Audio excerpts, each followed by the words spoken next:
बताओ वो कौन सा ज्ञान है जिस ज्ञान के अधिकारी सब नहीं थे पर मिल गया ज्ञान। सुनो वो कौन सा ज्ञान है मैं आपको बताता हूं।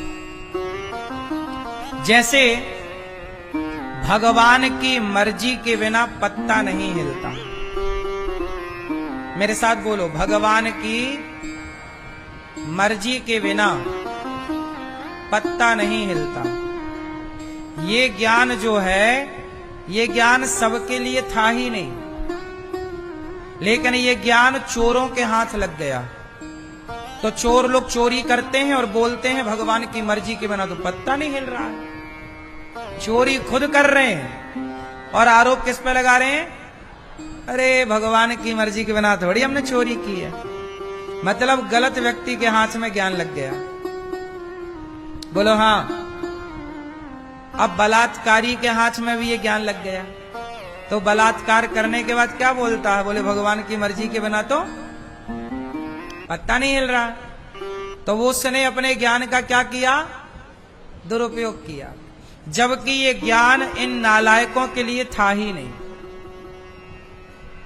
ये ज्ञान, अच्छा बताओ, क्या सारी बातें सबके लिए होती हैं? बोलो। अधिकारी कौन है? अच्छा ये बताओ, जो बातें आप अपने पति या पत्नी से करते हैं क्या वही बातें अपनी मां से कर सकते हैं? बोलो क्यों? क्योंकि आपके मां उन बातों की अधिकारी नहीं है। भाई पति और पत्नी की बातें जो प्रेम भरी बातें हैं, शारीरिक संबंध की बातें हैं, वो बात की अधिकारी केवल पत्नी है और पत्नी के लिए पति है। सारे लोग उसके अधिकारी नहीं हो सकते ना। आपके, चलो बताओ, आप बोलती हो अपने पति को आई लव यू, क्या इस आई लव यू का अधिकार दूसरा पुरुष इसका अधिकारी है? क्या आप दूसरे को भी बोल दोगी आई लव यू? बोलो मेरी मां, आप अपनी पत्नी को कहते हो आई लव यू, क्या आप दूसरी महिला को बोल दोगे आई लव यू? क्योंकि दूसरी महिला उस आई लव यू की अधिकारी और दूसरा पुरुष उस आई लव यू का अधिकारी। बोलो हां कि ना? हां। समझ में आ रही है कि नहीं आ रही है? मतलब आई लव यू तो वही है पर उस आई लव यू का अधिकारी सब नहीं है। बोलो हां। उस आई लव यू का अधिकारी केवल आपका पति है और केवल आपकी पत्नी है। इस शब्द का प्रयोग आप सबके लिए नहीं कर सकते कि पड़ोसी आई लव यू, पड़ोसन आई लव यू, ऐसा थोड़ी होता है। ये ज्ञान सबके लिए नहीं है। उसी तरह शास्त्रों का ज्ञान भी सबके लिए नहीं होता। भगवान की मर्जी के बिना पत्ता नहीं हिलता, ये ज्ञान सबके लिए था ही नहीं। ये ज्ञान केवल उनके लिए है जो भक्त हैं। जो भक्त हैं वो भक्त ये जानते हैं कि जो हो रहा है, सुदामा जैसे भक्तों के लिए ये ज्ञान था कि भगवान की मर्जी के बिना पत्ता नहीं हिलता। वो गरीब थे, भूखे सोते थे, पर वो शिकायत नहीं करते थे ना, क्योंकि उन्हें ज्ञान था कि जो है वो ईश्वर की मर्जी से है और आगे भी जो होगा। ये ज्ञान सुदामा जैसों के लिए था, लेकिन अब दो कौड़ी के चोर को भी ज्ञान मिल गया तो चोरी करता और बोलता ईश्वर की मर्जी के बिना पत्ता नहीं हिलता। रोज चप्पल चुरा के ले जाता है यहां से एक चोर। आज एक चोर आया खाने और बिजली के तार वार कहीं पड़े थे, यहां काम चला, तार भरा झोले में और जाने लग गया। ले ज्यादा उसको कहो अरे महाराज भगवान की मर्जी के बिना तो पत्ता नहीं हिलता, अभी तो कहते हो। वो अपने को ज्ञान देने लग गया। अब लो,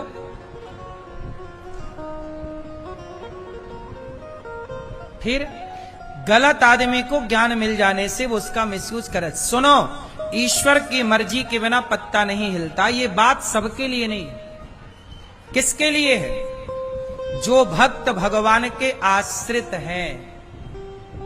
अब यदि आप भगवान के भरोसे हैं, सच्चे भक्त हैं, तो क्या आप चोरी करोगे?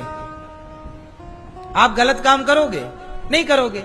तो आपके लिए ये ज्ञान है कि देख तू गरीब है तो रो मत। सुदामा गरीब थे पर रोते थोड़ी थे, मैं गरीब हूं, हे भगवान तुम्हारा इतना बड़ा भक्त हूं, तुझे खाने को नहीं मिलता। सुदामा जी ने शिकायत थोड़ी की।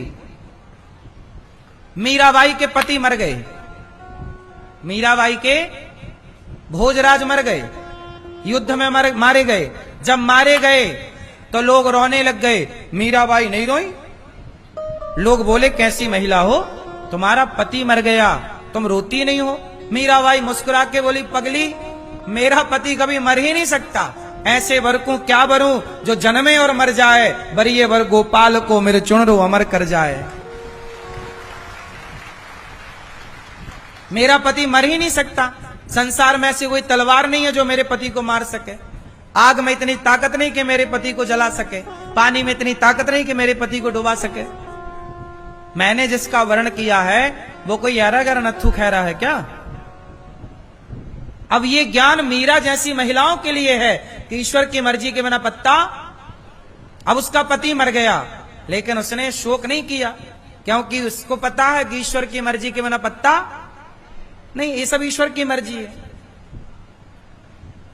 मुझे जहर दिया गया, मीराबाई बोली मुझे राणा ने विष दिया, मानो अमृत पिया, मीरा रानी दीवानी कहाने लगी, वो तो गली गली हरि गुण जहर दिया। ये ज्ञान मीरा के लिए है कि ईश्वर की मर्जी के बिना पत्ता नहीं हिलता। दी मौत आएगी तो मर लूंगी, लेकिन मेरे ससुर ने यह कहा है कि यह कृष्ण का चरणामृत है। चरणामृत बताकर ना जहर दिया था। जहर कैसे दिया था? ये बता के कि ये भगवान का चरणामृत है और भला भक्त होगा तो वो चरणामृत कैसे नहीं पिएगा। तो मीरा बोली कि यदि चरणामृत में, लोगों ने बताया मीरा जहर है, बोले नहीं जहर होगा तो होगा, पर मेरे ससुर ने यह कहा कि कृष्ण का चरणामृत है। अब मैं तो अपने कृष्ण का चरणामृत पी रही हूं। अब तो ईश्वर की मर्जी के बिना पत्ता नहीं हिलता। मैं जीऊंगी तो उनकी मर्जी, मरूंगी तो उनकी मर्जी।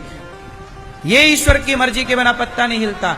मीरा जैसी नारियों के लिए ये ज्ञान है, सुदामा जैसों के लिए ज्ञान है कि ईश्वर की मर्जी के बिना पत्ता नहीं हिलता। चोर और चक्कों के लिए ज्ञान नहीं था, लेकिन चोरों को भी मिल गया ज्ञान। मतलब जो अधिकारी नहीं था उसे भी ज्ञान हो गया। बोलो हाँ। फिर अब वो चोर चोरी करके गया, अब बोला आप ही बताते हो ईश्वर की मर्जी के बिना पत्ता नहीं हिलता, तो हम कोई अपनी मर्जी से चोरी कर रहे हैं, तुम्हारा तार चुरा रहे हैं क्या? लो अपने को उपदेश देने लग गया। क्या करोगे?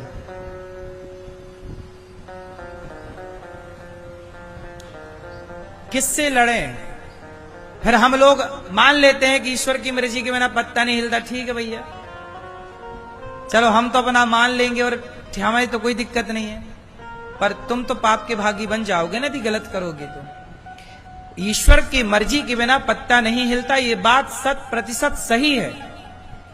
लेकिन शास्त्रों में यदि ये बात लिखी है कि ईश्वर की मर्जी के बिना पत्ता नहीं हिलता, तो शास्त्रों में यह भी लिखा है कि चोरी करना पाप है। शास्त्रों में यह भी तो लिखा है कि झूठ बोलना। फिर आपने एक बात तो मान ली कि पत्ता नहीं हिल रहा, तो आपने ये बात क्यों नहीं मानी कि चोरी करना पाप है, झूठ बोलना पाप है, बेईमानी करना पाप है, छल करना पाप है, कपट करना पाप है, पराई नारी को गलत दृष्टि से देखना पाप है। ये सब तो पढ़ो, फिर शास्त्रों का पूरा ज्ञान होगा तब फिर बात बनेगी। अब तुम्हें ज्ञान पूरा है नहीं, बस एक बात पकड़ के क्या कर लोगे? इससे तुम्हारा पाप कट ना जाएगा। अवश्यमेव भोक्तव्यम, अवश्य भोगना पड़ेगा। बोलो हाँ कि ना?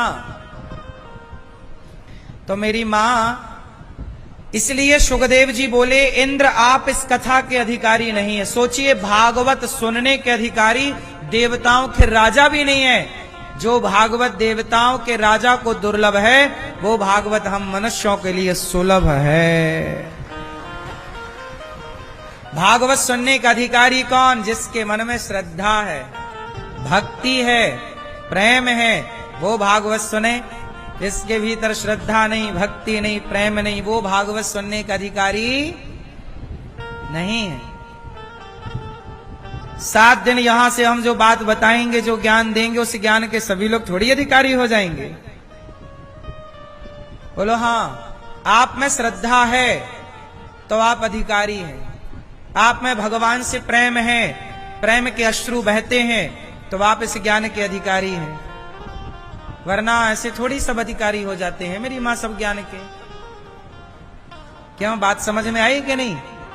चलो, देवताओं को नहीं सुनाई भागवत जी। देवताओं ने तराजू बांधी, भागवत जी का पलड़ा अब भारी था, तब इंद्र ने भागवत जी को प्रणाम किया। भागवत से भगवान प्रकट हो गए। जो भागवत सुनता है मतलब आपको ईश्वर ने चुन लिया है। इसलिए यहां जितने पोथी पाठ कराने वाले भक्त आए, आपने भागवत नहीं सुनी, भगवान ने आपको चुना है इस काम के लिए कि चलो वृंदावन आओ और आप ये सुंदर आयोजन कराओ।